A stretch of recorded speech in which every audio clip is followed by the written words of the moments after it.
Hello నమస్తే welcome to my channel గణితం bye Pritam. మన ఫోర్త్ సిరీస్లో 11th వీడియో వచ్చేసి ఏంటంటే మన ప్రీవియస్ వీడియోస్లో డిస్కస్ చేసిన కాన్సెప్ట్స్ మీద కొన్ని ప్రాబ్లమ్స్ని డీటెయిల్గా చూద్దాము. సో మన ఫస్ట్ ప్రాబ్లం వచ్చేసి ఏంది, show that the condition the line y is equals to mx plus c to be tangent to x square is equals to 4ay is c is equals to minus am square.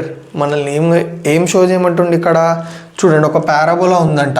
Okay, X square is equals to 4ay and ఒక line ఉందంట y is equals to mx plus c. Okay, ఇది y is equals to mx plus c. So ఈ line ఈ పారాబోలాకి tangent అయితే condition ఇది అని show చేయమన్నాడు. ఒకవేళ ఈ లైన్ ఎక్స్ స్క్వేర్ ఇది ఈక్వల్స్ టు 4ayకి parabola x square equals to 4ay పారాబోలాకి టాంజెంట్ అయితే సి ఇది equals to minus am square అనేది కండిషన్ అని ప్రూవ్ చేయమంటాడు, షో చేయమంటాడు. ఎట్లనో చూద్దాం. సో మనం ఈ లైనే కదా టాంజెంట్ అన్నాడు. So let y is equals to mx plus c be tangent to parabola x square is equals to 4ay at px1 y1. So ఏమనుకుంటుండో, for example suppose y is equals to mx plus cని tangent అనుకుంటుండు. దేనికి? ఇంకో మన పారాబోలాకి. ఎక్కడ? C ఈ point దగ్గర. ఈ పాయింట్ వచ్చేసి px1 y1. Okay, so diagram చిన్నగా వేసిన, అసలు దీనికి డయాగ్రామ్ అవసరం లేదు, బట్ ఎక్స్ప్లెనేషన్ వేసేసిన. ఈ పాయింట్ దగ్గర పారాబోలా ఈక్వేషన్ ఇది అన్నాడు, సారీ టాంజెంట్ ఈక్వేషన్. బట్ మనకి తెలిసింది ఏంది, ఒక particular point px1 y1 parabola మీద ఉన్న px1 y1 దగ్గర ఈక్వేషన్ ఆఫ్ టాంజెంట్ ఏంది, s1 is equals to 0. A point అయినా సరే దాని ఈక్వేషన్ ఏమైపోతుంది అంటే s1 ఈజ్ ఈక్వల్స్ టు 0 అయిపోతుంది టాంజెంట్ది. కానీ ఇక్కడ మనకి ఏమంటుండు, y is equals to mx plus c అంటుండు px1 y1 దగ్గర టాంజెంట్. కానీ మనకు తెలిసింది ఏంది, px1 y1 దగ్గర ఈక్వేషన్ ఆఫ్ టాంజెంట్ ఏంది, s1 ఈజ్ ఈక్వల్స్ టు 0. అదేంది, ఒక్క టాంజెంట్కి రెండు ఈక్వేషన్లా పాసిబుల్ అంటే ఒక పాయింట్కి మనము ఏ కర్వ్ మీద అయినా ఒకటి టాంజెంట్ గీయొచ్చు. సి సపోజ్ ఇది ఒక పారాబోలా అనుకుందాం. ఈ పాయింట్కి మనము ఒకటే టాంజెంట్ గీయొచ్చు. పారాబోలా మొదటి ఈ పాయింట్కి ఒకటే టాంజెంట్ గీయొచ్చు, రెండు టాంజెంట్లు గీయలేము అసలు. ఓకే, సో అంటే దీన్ని బట్టి మీరు ఏం అర్థం చేసుకోవాలి, ఈ రెండు లైన్లు సేమ్ లైన్లు అని అర్థం. Okay, y is equals to mx plus c, ఇది రెండు సేమ్ లైన్ని రిప్రజెంట్ చేస్తున్నాయి. ఓకేనా, చూడండి, both 1 and 2 represent same lines. So 1 వచ్చేసి ఏంది, y is equals to mx plus c. దాన్ని నేను ఏం చేస్తున్నా అంటే ఈ y నట్ పంపిస్తే mx minus y plus c is equals to 0. Next xx1 minus దీన్ని మల్టిప్లై అండి 2a into y 2ay minus 2a into y1 minus 2ay1 ఇది ఈక్వల్స్ టు 0. ఇప్పుడు ఈ రెండు లైన్స్ సేమ్ టాంజెంట్ని రిప్రజెంట్ చేస్తున్నాయి. It represent only one tangent. అప్పుడు మనం ఏం చేసుకోవచ్చు, కంపేరింగ్ కోఎఫిషియెంట్స్ ఆఫ్ 1 and 2, ఎందుకంటే సేమ్ లైన్స్ కాబట్టి కోఎఫిషియెంట్స్ కంపేర్ చేసుకోవచ్చు, రైట్. సో ఇందాక మనం ఎక్కడి వరకు చేసినామో చూడండి, ఈ టూ లైన్ ఈక్వేషన్స్ సేమ్ లైన్ని రిప్రజెంట్ చేస్తున్నాయి కాబట్టి వీ కెన్ ఏమంటారు, కంపేర్ కోఎఫిషియెంట్స్ కదా. సో నేను కంపేర్ చేస్తున్నాను చూడండి. ఇందులో x కోఎఫిషియంట్ ఏంది m, ఇందులో x కోఎఫిషియంట్ ఏంది x1. So m by x1 ఇది ఈక్వల్స్ టు, ఇందులో y కోఎఫిషియంట్ ఏంది -1, ఇందులో y కోఎఫిషియంట్ ఏంది -2a. సో -1 బై -2a ఇది ఈక్వల్స్ టు, ఇందులో కాన్స్టెంట్ c బై ఇందులో కాన్స్టెంట్ -2a y1. సో చూడండి, ఫస్ట్ దీన్ని నేను సెకండ్ దాంతో ఈక్వేట్ చేస్తున్నా, థర్డ్ని కూడా సెకండ్ దాంతో ఈక్వేట్ చేస్తున్నా. సో రెండు ఈక్వేట్ చేయండి. m బై x1 ఇది ఈక్వల్స్ టు -1 బై -2a కదా, మైనస్ మైనస్ క్యాన్సిల్, ఈ x1 ఇటు పంపించండి, 2a ఇటు పంపించండి, x1 ఇది equals to plus 2a. Next నేను సెకండ్ అండ్ థర్డ్ అని ఈక్వేట్ చేస్తే c బై -2a y1 ఇది equals to -1 by -2a, minus minus cancel, c ఇది ఈక్వల్స్ టు చూడండి మైనస్ y1 ఇది equals to minus c. So ఇప్పుడు నేను ఏం చేస్తున్నా, x1ని y1ని I'm substituting in y is equals to mx plus c. ఎందుకు చెప్పండి నాకు, c ఈ y is equals to mx plus c మీద ఈ p అనే పాయింట్ ఉందా లేదా? ఎస్, ఎందుకంటే p అనే పాయింట్ పారాబోలా మీద ఉంది, p అనే పాయింట్ టాంజెంట్ మీద కూడా ఉంది. సో ఏ పాయింట్ అయినా ఒక కర్వ్ మీద కానీ ఒక లైన్ మీద కానీ ఉంటే ఆ పర్టికులర్ పాయింట్ అనేది ఆ కర్వ్ ఈక్వేషన్ని కానీ ఆ లైన్ ఈక్వేషన్ని కానీ సాటిస్ఫై చేస్తుంది. So px1 y1 is lying on y is equals to mx plus c కాబట్టి it satisfies the equation. So చాలామందికి సాటిస్ఫై ద ఈక్వేషన్ అంటే తెలియదు. సింపుల్గా మనము ఆ వాల్యూని ఆ పాయింట్ని సబ్స్టిట్యూట్ చేసినప్పుడు equation LHS is equals to RHS వస్తుంది మనకి సాల్వ్ చేస్తే. ఓకేనా, సో సబ్స్టిట్యూట్ చేయండి. 1 minute. Okay, so minus c is equals to m into 2am plus c. So ఈ ప్లస్ c అటు వెళ్తే minus c is equals to minus 2am square minus c minus 2c is equals to 2am square. c ఇది plus, okay, ఇది కూడా plus, ఇక్కడ only plus ఉంది. So minus 2c is equals to 2am square, 2 cancel, c is equals to am square, sorry minus. Okay, ఈ minus ఇట్లానే ఉంటుంది. ఈ మైనస్ని మనం అటు పంపిస్తే c is equals to minus am square. చూడండి, సో దీన్ని బట్టి మీకు ఏం అర్థమైంది? X square is equals to 4ayకి y is equals to mx plus c tangent అవ్వాలంటే c is equals to minus am square. అది కూడా తెలుసుకున్నారు మీరు. ఇది మనకి ఎంసెట్కి యూజ్ అవుతుంది ఈ బిట్. ఓకేనా? Next question, show that equation to common tangent x square plus y square is equals to 2a square, y square is equals to 8ax is y is equals to plus or minus x plus 2a. So ఏమంటున్నాడు? మనకి circle equation ఇచ్చిండు, parabola ఇచ్చిండు. ఈ రెండిటికి ఏవైతే common tangents ఉన్నాయో వాటి యొక్క equation y is equals to plus or minus x plus 2a అంటున్నాడు. అంటే వీటి యొక్క కామన్ టాంజెంట్స్ యొక్క ఈక్వేషన్స్ ఇవి అని మనం షో చేయాలి. ఎట్లనో చూద్దాం. అయితే చాలామందికి వచ్చే డౌట్ ఏంటంటే common tangents equations even prove చేయమంటే అసలు పారాబోలాకి సర్కిల్కి ఎన్ని కామన్ టాంజెంట్స్ పాసిబుల్ అనే డిస్కషన్ జరిగిందా? జరగలేదు. ఎస్, అది మనం ఇప్పుడు మెల్లమెల్లగా అన్ఫోల్డ్ చేస్తాం. చూడండి, అసలు 2 కామన్ టాంజెంట్స్ ఎందుకు ఉంటాయి? కరెక్ట్ కదా, ఒక్కటి ఉండొచ్చు కదా, 2 ఉండొచ్చు, 3 ఉండొచ్చు, 4 ఉండొచ్చు, 5, 6 కూడా ఉండొచ్చు. కానీ 2 కామన్ టాంజెంట్స్ ఎందుకు ఉన్నాయి అనేది మీ డౌట్ ఇప్పుడు క్లారిఫై అయిపోతుంది. చూడండి, సో ఫస్ట్ నేను ఏం తీసుకుంటున్నా అంటే ఒకటే టాంజెంట్ ఉందనుకుంటున్నా కామన్ టాంజెంట్ దానికి, ఎందుకంటే లీస్ట్ ఒక కామన్ టాంజెంట్ ఉండొచ్చు, రెండిటికి పాసిబిలిటీ ఉంది. సో నేను ఒకటే కామన్ టాంజెంట్ అనుకుంటున్నాను, అది కూడా ఇది అనుకుంటున్నాను. ఓకే, దీన్ని 1 అనుకుంటున్నా. Okay, let y is equals to mx plus c be the required common tangent అన్న, ఒకటే అనుకున్నాం కాబట్టి 2x square plus y square is equals to 2a square, y square is equals to 8ax. చలో, మనకి తెలిసింది ఏంది? If y is equals to mx plus c is tangent to parabola y square is equals to 4ax, then c is equals to a/m. అవునా కాదా? y is equals to mx plus c, y square is equals to 4axకి tangent అయితే c is equals to a/m. ఎవరికైనా అర్థం కాలేదంటే నా previous వీడియోలో చూడండి, మీకు క్లియర్గా అర్థమైపోతుంది. సరే, c is equals to a/m correct అంటున్నాను. ఇప్పుడు నేను ఏం చేస్తున్నా అంటే c ఈజ్ ఈక్వల్స్ టు a/mని ఇంకో మన దీంట్లో పెడుతున్నాం, y is equals to mx plus c. So చూడండి, y is equals to mx plus 2a/m. అదేంటి మీరు c is equals to a/m అన్నారు కదా, ఇక్కడ 2a/m ఎందుకు అంటారు అంటే if you look at the parabola y square is equals to 4ax ఉంది. ఓకే, ఇందులో ఏ వాల్యూ ఎంత మనకి?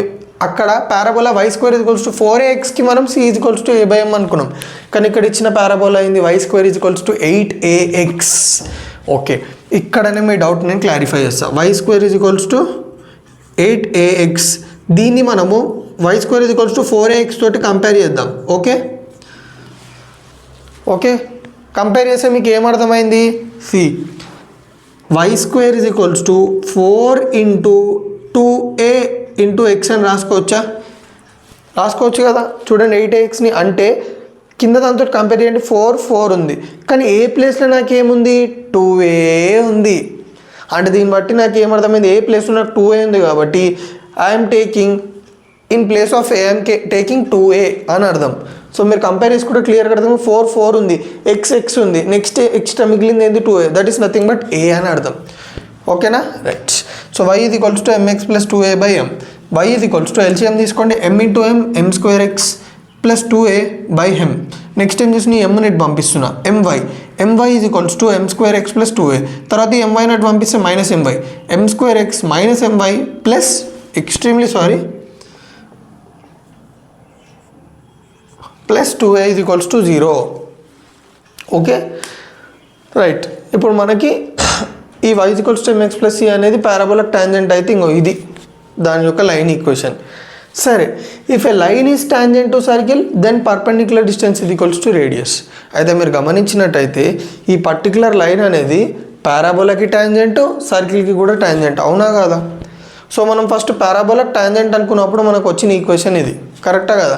ఇప్పుడు మనం ఈ లైన్ సర్కిల్కి కూడా టాంజెంట్ కాబట్టి పర్పెండిక్యులర్ డిస్టెన్స్ అనేది రేడియస్కి ఈక్వల్గా ఉంటుంది. పర్పెండిక్యులర్ డిస్టెన్స్ అనేది రేడియస్కి ఈక్వల్ ఉంటుంది. అసలు పర్పెండిక్యులర్ డిస్టెన్స్ అంటే ఏంది? సింపుల్. లైన్ ఉందా, లైన్ నుంచి సెంటర్ నుంచి లైన్కి ఈ డిస్టెన్స్, దీన్నే పర్పెండిక్యులర్ డిస్టెన్స్ అంటాం. ఇప్పుడు ఎట్లా కనుక్కుంటాం మనము? Simple, perpendicular distance formula use చేసి. పర్పెండిక్యులర్ డిస్టెన్స్ ఫార్ములా ఏంది? Mode ax1 + by1 + c √a² + b². ఇక్కడ x1 y1 అంటే ఏందో చాలా మందికి తెలియదు. x1 y1 ఏం చెప్పండి? ఇక్కడ సెంటర్ ఆఫ్ ద సర్కిల్. మీరు గమనించినట్టయితే దీనికి సెంటర్ ఏంది చెప్పండి? 0,0. రైట్. ఇప్పుడు మనకు పాయింట్ వచ్చేసి 0,0. మళ్ళీ ఈ టాంజెంట్ ఏదైతే ఉందో దానికి ఈక్వేషన్ ఉందా అంటే ఎస్, మనం ఇందాకనే కనుక్కున్నాం కదా, ఈక్వేషన్ ఉంది. ఎక్స్క్యూజ్ మీ, ఈక్వేషన్ ఉంది. So m²x - my + 2a = 0. Point వచ్చేసి 0,0. రేడియస్ ఎంత చెప్పండి? x² + y² = r² కాబట్టి this is r². r² = 2a². r √2a. So r value √2a. Right. So ఇప్పుడు సబ్స్టిట్యూట్ చేయండి. ax1 అంటే m² × 0 మైనస్ ప్లస్ by1 అంటే m × 0 అన్ని 0 అయిపోతాయి. c ఎంత ఉంది? 2a. mod 2a √a² అంటే m⁴ plus b² -m² is nothing but m². ఇది ఈక్వల్స్ టు రేడియస్. రేడియస్ యాక్చువల్గా ఎంత ఉండాలి మనకి? √2a. సారీ. సో నెక్స్ట్ నేను ఏం చేసినా చూడండి, ఇది ఉందా, దీన్ని అటు సైడ్ పంపించిన. ఓకే, ఇక్కడ కూడా మనం ఏం చేద్దామంటే ఇట్లనే ఉంచుదాం, మళ్ళీ మీరు కన్ఫ్యూజ్ కావద్దు. So mod 2a = √2a × m⁴ plus m². మీరు గమనించినట్టయితే దీన్ని స్క్వేరింగ్ ఆన్ బోత్ సైడ్స్ చేసిన. ఎందుకు చెప్పండి? ఇక్కడ మోడ్ని ఇక్కడ స్క్వేర్ రూట్ని ఎలిమినేట్ చేయడానికి. సో mod 2a² అంటే 4a². ఇది √2a² అంటే 2a². నెక్స్ట్ హోల్² రూట్ ఎగిరిపోతుంది కాబట్టి m⁴ plus m². a² cancel, 2 1 2 2. So మొత్తానికి మిగిలింది ఏంది? m⁴ plus m² - 2 = 0. ఓకే, అయితే ఇప్పుడు మీకు అర్థమైంది ఏంది చెప్పండి? ఇప్పుడు నేను m వాల్యూ ఏం పెట్టుకుంటే నాకు ఈ ఈక్వేషన్ సాటిస్ఫై అవుతుంది చూడండి. ఇఫ్ ఐ టేక్ 1, m ప్లేస్లో 1 పెట్టుకుంటున్నాను. 1 + 1 - 2. సో 2 - 2 ఎంత? 0. What if I take -1? -1 తీసుకుంటే కూడా 1 + 1 - 2 అంటే 1, -1 ఈ ఈక్వేషన్ని సాటిస్ఫై చేస్తున్నాయి కాబట్టి m వాల్యూస్ ఏముంటాయి చెప్పాం నాకు? 1, -1. అంటే దీన్ని బట్టి మీరు ఏం అర్థం చేసుకోవచ్చు? m వాల్యూస్ 2 ఉన్నాయంట. అంటే ఫస్ట్ నేను 1 పెట్టుకున్నాను అనుకో, నాకు ఒక ఈక్వేషన్ వస్తుంది. నేను -1 పెట్టుకున్నాను అనుకో, నాకు ఇంకో ఈక్వేషన్ వస్తుంది. అంటే దీన్ని బట్టి మీరు ఏం అర్థం చేసుకోవచ్చు? మన పారాబోలాకి అండ్ ఈ సర్కిల్కి 2 కామన్ టాంజెంట్స్ ఉన్నాయని అర్థం చేసుకోవచ్చు. సరే, 2 కామన్ టాంజెంట్స్ ఉన్నాయి. మళ్ళీ వాటి ఈక్వేషన్స్ ఏంటంటే సింపుల్. ఇది ఏదైతే మనం అనుకున్న ఈక్వేషన్ ఉందో దాంట్లో మనము 1 - 1 పెట్టుకుంటే విల్ గెట్ దిస్. సో క్లియర్గా అర్థమైందా? ఓకేనా? సో ఈ వీడియోలో మన లాస్ట్ క్వశ్చన్ వచ్చేసి ఏందో చూద్దాం. Show that common tangent to x² = 4by and y² = 4ax is x × a⁴1/3 + y × b⁴1/3 + a 2/3 × b⁴2/3 = 0. So ఏమంటున్నాడు మనల్ని? ఈ రెండిటికి, ఈ 2 పారాబోలాస్కి కామన్ టాంజెంట్ ఏదైతుందో దాని ఒక ఈక్వేషన్ ఇది అని మనల్ని షో చేయమంటున్నాడు. ఓకే, సో నేను ఏం చేసిన ముచ్చటగా ఫస్ట్ మనం ఫిగర్ గురించి ఎక్స్ప్లెయిన్ చేసుకుందాం, అప్పుడు మీకు క్లియర్గా అర్థమవుతుంది. y² = 4x అనే పారాబోలాని డ్రా చేసిన అండ్ x² = 4by అనే పారాబోలాని డ్రా చేసిన. సో ఇక్కడ మనల్ని ఏమన్నాడు? కామన్ టాంజెంట్కి ఈక్వేషన్ కనుక్కోమన్నాడు. సో నేను ఏం చేసిన అంటే ఈ 2 పారాబోలాస్కి ఒక కామన్ టాంజెంట్ ఉందనుకుంటున్నా. ఓకే, 2 పారాబోలాస్కి ఒక కామన్ టాంజెంట్ ఉందనుకుంటున్నా. ఎక్కడ? px1 y1 దగ్గర ఒక కామన్ టాంజెంట్ ఉందనుకుంటున్నా. అంటే దాని అర్థం ఏంది? ఈ 2 పారాబోలాస్ px1 y1 దగ్గర టచ్ అవుతున్నాయి అండ్ ఆ పాయింట్ దగ్గర మనము ఈ 2 పారాబోలాస్కి ఒక టాంజెంట్ డ్రా చేయొచ్చు. అంటే ఈ టాంజెంట్ అనేది ఇప్పుడు ఈ పారాబోలా కూడా టాంజెంటే, ఈ టాంజెంట్ అనేది ఈ లైన్ అనేది ఈ పారాబోలా కూడా టాంజెంటే. ఏ పాయింట్ దగ్గర? px1y1 దగ్గర. అండ్ ఈ px1y1 అనేది రెండు పారాబోలాస్ మీద ఉంది. ఓకేనా, అది మీరు గుర్తుపెట్టుకోవాలి. ఓకేనా, చాలు రైట్. సో నేను ఏమనుకుంటున్నా అంటే ఈ లైన్ ఏదైతుందో దాన్ని y = mx + c అనుకుంటున్నాను. అంటే ఈ కామన్ టాంజెంట్ని నేను y = mx + c అనుకుంటున్నాను. ఏ పాయింట్ దగ్గర? x1 y1 దగ్గర కదా. So let y = mx + b b tangent to y² = 4x x² = 4by at x1 y1 అనుకుందాం. Okay right. ఇప్పుడు మీరు చూసుకున్నట్టయితే y = mx + c is tangent to y² = 4x. ఒకవేళ line y = mx + c అనేది tangent అయితే y² = 4hకి condition ఏంది? c = a/m కదా. Yes. So ఇప్పుడు నేను ఏం చేస్తున్నా, c ప్లేస్లో a/m పెడుతున్నా. So y = mx + a/m solve చేస్తే మనకి ఏమొచ్చింది? y = m²x + a/m. మీరు గమనించినట్టయితే ఇది టాంజెంటా? ఈ టాంజెంట్ మీద p అనే పాయింట్ ఉందా? ఎస్. ఇప్పుడు ఆ p అనే పాయింట్ టాంజెంట్ మీద ఉందంటే it satisfies the tangent condition. So this is the tangent condition కాబట్టి నేను సబ్స్టిట్యూట్ చేస్తున్నా.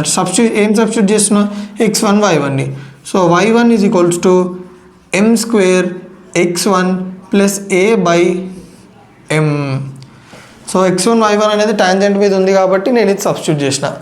జాగ్రత్తగా చూడండి, నేను మీకు ఏం చెప్పిన, p అనే పాయింట్ పారాబోలా ఈ పారాబోలా మీద ఉంది, p అనే పాయింట్ ఈ పారాబోలా మీద ఉంది, p అనే పాయింట్ ఈ టాంజెంట్ మీద కూడా ఉంది.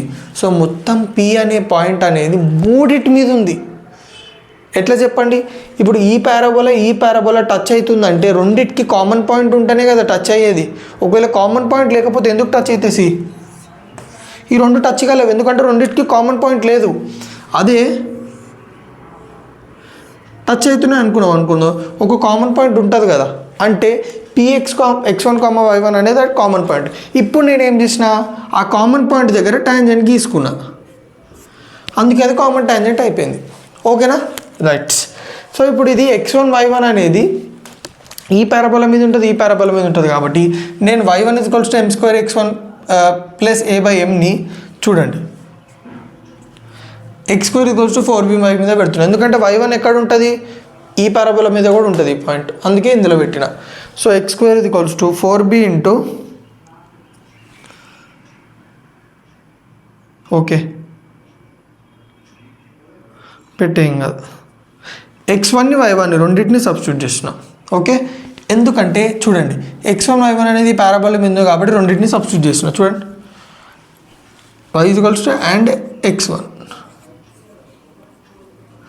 లేకపోతే సబ్స్టిట్యూట్ ఇది పక్కన పెట్టండి, ఇది మనకి ఎందుకు ప్రాబ్లం అవుతుంది.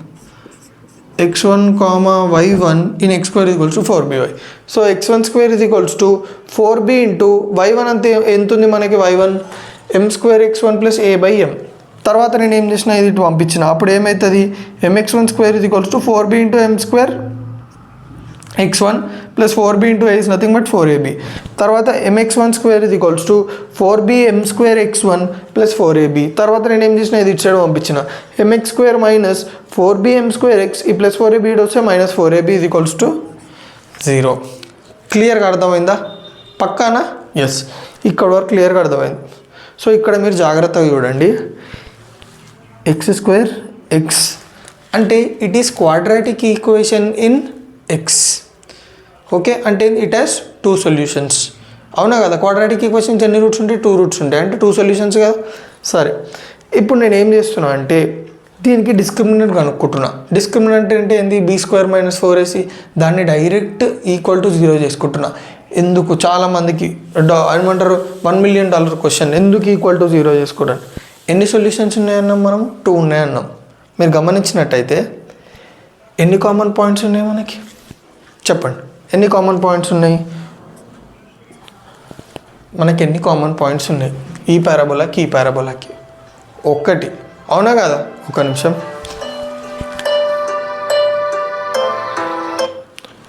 సో మనకి ఈ పారాబోలాకి ఓన్లీ ఒకటే కామన్ పాయింట్ ఉంది. అంటే దాన్ని బట్టి మీకు ఏమర్థమైంది? మీరు ఈ క్వాడ్రాటిక్ ఈక్వేషన్ ఏ టర్మ్స్లో ఉంది? x1 టర్మ్స్లో ఉంది. అంటే దీన్ని బట్టి మీరు ఏమర్థం చేసుకోవచ్చు? మనకి x1 వాల్యూ ఒకటే ఉండాలి, 2 ఉండొద్దు.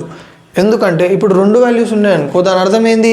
ఇది రెండుటి దగ్గర టచ్ అవుతుంది అని అర్థం. ఓకే, ఉంటే ఒకటే దగ్గర ఉండాలి, x1 ఒకటే ఉండాలి, రెండు ఉండొద్దు, ఎందుకంటే కామన్ పాయింట్ ఒకటే కాబట్టి. చలో రైట్. అందుకే నేను ఏం చేస్తున్నా అంటే b² - 4ac ఈక్వల్, అసలు b² - 4ac ఈక్వల్ టు ఎందుకు 0 తీసుకోవాలి? ఎప్పుడైతే 2 ఈక్వల్ రూట్స్ వస్తాయో అప్పుడే మనం ఈ కండిషన్ తీసుకుంటాం. అంటే దీన్ని బట్టి మీకు ఏమర్థమైంది, మనకి 2 ఈక్వల్ రూట్స్ రావాలి, అప్పుడే ఇది ఒక్క పాయింట్ దగ్గర టచ్ అవుతుంది.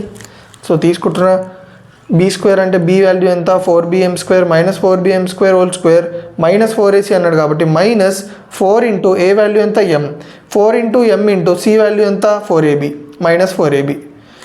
సో సాల్వ్ చేస్తే 16b² m⁴ ప్లస్ 16abm ఇది equals to 0.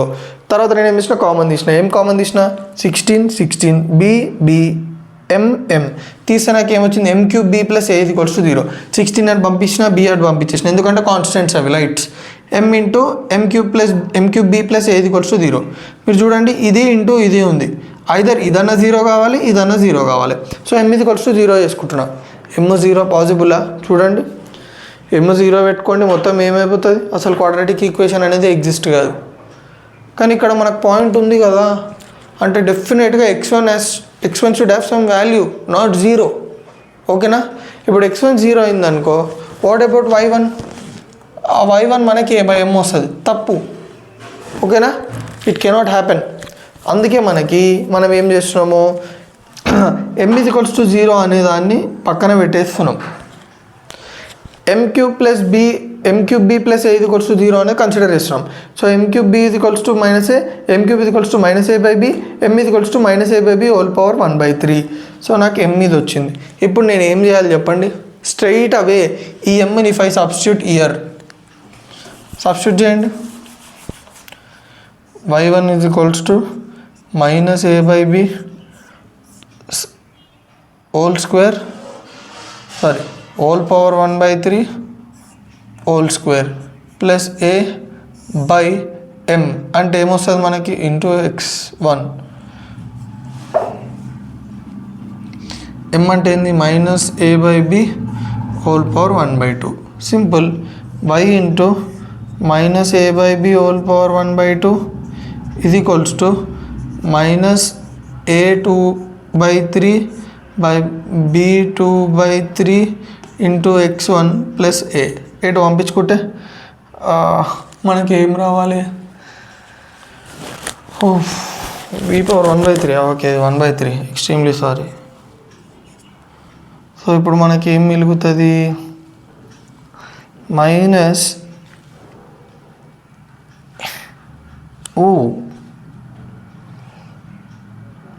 Okay minus a power 1/3 into y by b power 1/3 is equals to minus a power 2/3 into x1 plus a into b power 2/3 by b power 2/3. Okay, so minus a power 1/3 into y minus a power 2/3 into x1 1 plus ab power 2/3. దీన్ని నేను ఎట్లా రాసుకుంటున్నాను అంటే b power 1/3 whole